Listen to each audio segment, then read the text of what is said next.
नमस्कार, आपण पाहताय रत्नापूर न्यूज। कुमारी आराध्य भायकरची व्हॉइस आर्टिस्टच्या क्षेत्रात उल्लेखनीय कामगिरी करत राष्ट्रीय स्तरावर मिळवले यश। आजचे युग हे तंत्रज्ञान व डिजिटलचे आहे। आजच्या या तंत्रज्ञानाच्या युगात OTT platform, YouTube videos, podcast, e-learning courses, brand जाहिरातीमुळे व्हॉइस आर्टिस्टची मागणी वाढत असून या क्षेत्रात देखील करिअरच्या दृष्टीने पाहिले जात आहे। अशीच एक परभणीतील बाल व्हॉइस आर्टिस्ट कुमारी आराध्य प्रशांत भायकर हिने या क्षेत्रात चाइल्ड व्हॉइस आर्टिस्ट म्हणून प्रसिद्धीच्या झोतात आलेली आहे। तिने इंडिया व्हॉइस फेस्ट अवॉर्डसह अन्य मानाचे पुरस्कार देखील प्राप्त केले।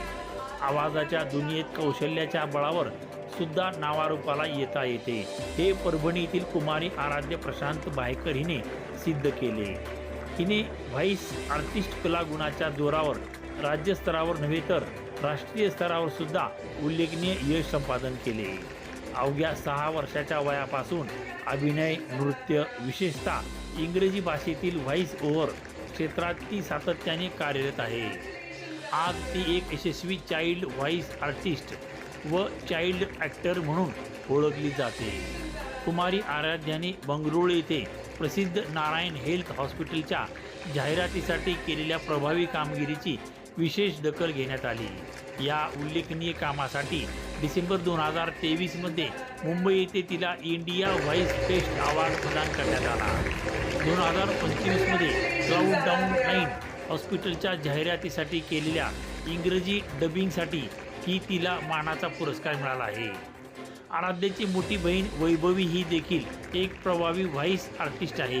तिने नेटफ्लिक्सच्या एका जपानी चित्रपटासाठी डबिंग केले आहे, तर आराध्याने बहिणीच्या पावलावर पाऊल टाकून लहान वयापासूनच सातत्याने मेहनत घेऊन परभणीसारख्या छोट्या शहरात राहून मुंबईसारख्या मोठ्या आणि स्पर्धात्मक क्षेत्रात व युगात परभणीसारख्या छोट्या शहरात राहून मुंबईसारख्या मोठ्या आणि स्पर्धात्मक क्षेत्रात व युगात आराध्याने स्वतःची ओळख निर्माण केली। तिच्या या यशाबद्दल तिचे सर्वत्र कौतुक होत आहे। रत्नापूर न्यूज, वसमत।